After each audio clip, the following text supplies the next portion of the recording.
వరాహమై చల్లని పెద్ద భూమిని వంకర దంతముపై ఒద్దిక చేసిన స్వామి, గొప్ప పాలకడలిన పడుకున్న స్వామి, ఆ దేవనాథ స్వామి ఉన్న స్థానము.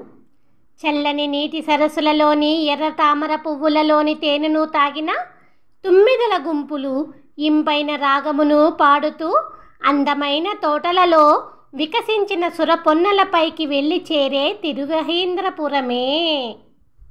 మెరిసే చక్రమున్న స్వామి, శ్రీదేవి నివసించే వక్షస్థులుడు, 4 వేదములను అనుగ్రహించిన స్వామి, అన్నీ అయి ఉన్న స్వామి, ఆ దేవనాథ స్వామి ఉన్న స్థానము.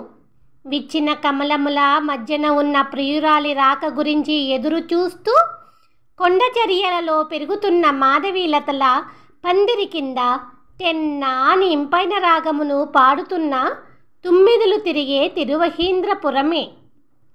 లోకములు 7 మింగి మరి ఆకుపై పవళించిన మాయాలోలుడు, తన భక్తుల పాలిట సత్యమై ఉన్న దేవాది దేవుడు, ఆ దేవనాథ స్వామి ఉన్న స్థానము.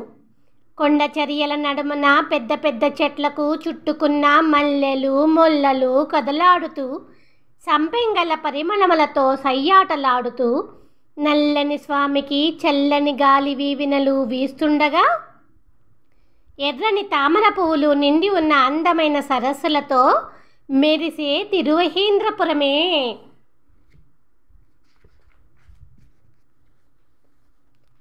శత్రుత్వమును పెంచుకొని కోపముతో ఎదిరించిన హిరణ్యకశ్యపుడి విశాలమైన వక్షస్థలమును 2గా చీల్చి అతని వంశోద్ధారకుడు అయిన ప్రహ్లాదుడిని ప్రేమగా అనుగ్రహించిన దేవనాథ స్వామి ఉన్న స్థానము. బురద నిండిన చల్లని చెరువులతో సారవంతమై ఉన్న పంట చేలలో పొడవుగా పెరిగిన చెరుకుగడల మధ్య నుంచి సూర్యకిరణముల నీడలు అందముగా కదలాడే తిరువహీంద్రపురమే.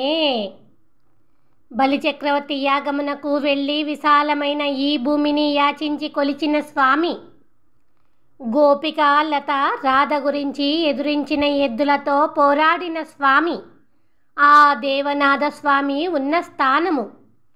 బంగారు పూలతో వెలిగే తుమ్మ చెట్లు, కొండగోగు చెట్ల కొమ్మల నడుమున కోతుల గుంపులు గెంతుతూ అరుస్తూ పరిగెత్తుకుంటూ వెళ్ళి తేనె కలిసిన చల్లని పనస పండ్లు తినే తిరువహీంద్రపురమే. వంగిన నడుము కలిగిన మందర చెప్పుడు మాటలకు పూలతీగ వంటి సీతతో అడవిలోన తిరిగిన నీలమేఘశ్యాముడు, ఆ దేవనాథ స్వామి ఉన్న స్థానము. ఆకాశమున ఉన్న అందమైన చంద్రుడు పెద్ద పెద్ద కొండలపై నుంచి పక్కనే ఉన్న పెద్ద మేడల ప్రహారీలపైకి పాకుతుండగా, తుమ్మెదలు నిండిన అందమైన తోటల నుంచి చల్లని పిల్లగాలులు తిరిగే తిరువహీంద్రపురమే. మెరిసే సన్నని నడుము కలిగిన సహనమూర్తి సీత కారణముగా సువేలాద్రిపై ఉన్న లంకా నగరమునకు రాజైన రావణాసురుడి పెద్ద కిరీటమును పొడి చేసిన బలవంతుడు, ఆ దేవనాథ స్వామి ఉన్న స్థానము. వరిచేలలోని వరివెన్నులు చామరలై వీస్తుండగా వెలిగే మణుల కొండ నీడన పెద్ద పెద్ద తామర పువ్వుల పడకలపై హంస జంటలు నిద్రించే తిరువహీంద్రపురమే. నల్లని కురుల సీత కారణముగా శివధనుస్సును విరిచిన స్వామి, రాళ్లవానకు పశువుల మందను తల్లడిల్లుతుండగా కొండను గొడుగుగా ఎత్తిన స్వామి, ఆ దేవనాథ స్వామి ఉన్న స్థానము.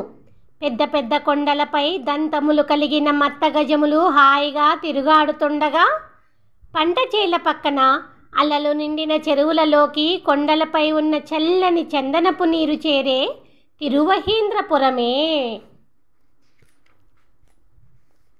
మహాసంగ్రామ సమయమున చేతిలో బల్లము పట్టుకున్న రాజులతో యుద్ధము చెయ్యడానికి విజయుడి రథమును నడుపుతూ మెరిసే కొరడా చేత పట్టిన స్వామి, నా తండ్రి, ఆ దేవనాథ స్వామి ఉన్న స్థానము. కొండచర్యలపై పాతిన పందిరి కర్రల కణుపులకు పాకిన తమలపాకుల కమ్మటి వాసనలు వెదుచలు దల్లుతుండగా, చేపలు దూకే చెరువులలోని నీరు చేరే పంట చేలు నిండిన తిరువహీంద్రపురమే. దేవదానవులు ప్రార్థించే స్వామి, త్రిమూర్తులలోని అద్వితీయుడు, వెలిగే పరంజ్యోతి, ముల్లోకములను మింగి ఉమ్మి కొలిచిన స్వామి, చల్లని తిరువహీంద్రపురమున కొలువై ఉన్న దేవనాథ స్వామిని గురించి చల్లని ద్రవిడములో కల్లివైరి అనే పరకాలుడు అనే తిరుమంగయ్యాళ్వారు రచించి పాడిన 1000 పాసురములలోని ఈ 10 పాసురములను మనస్ఫూర్తిగా చదవగలిగిన వారి వద్దకు ఏ పాపములు రావు.